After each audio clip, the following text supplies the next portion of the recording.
Panoorin nyo mga tol, ganitong nangyayari kapag masyado nyong hinahamak ang ating Panginoong Diyos. Tingnan nyo, panoorin nyo. So much has already happened in the first half, and the acceptance speeches have been on fire. Who got shouted out the most? Let's look at the numbers.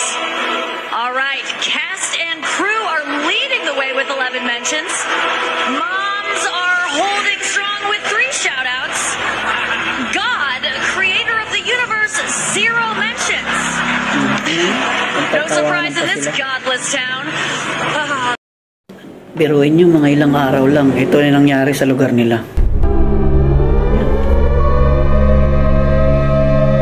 Nakakakilabot, nakakaawa. Lahat yan mayayaman. Lahat yung nakatira dyan mayayaman. Bro, this is apocalypse in California. Diba? Bro, real life apocalypse in California. Everything is burning to the ground. Halos lahat naubos sila dyan. God, it's just like a zombie land. Look at this. Nakakalungkot. Hindi nadan sa mga biro-biro yung mga ganyan. Kahit sa Titanic, ganun din yung sinabi. Kahit daw yung Panginoon Diyos, hindi kayang palubugin yung barko nila. Ayun sinabi nyo. Hindi lang yan, marami rin nagsalita ng mga ganyan, iba-iba.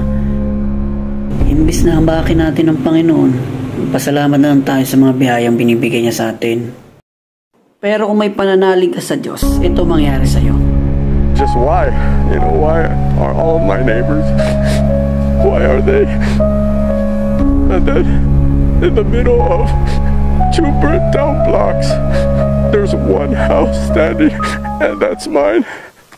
So I'm blessed. Pray lang lagi tayo at magpasalamat na lang lagi tayo kay God dahil lagi niya tayong binabantayan.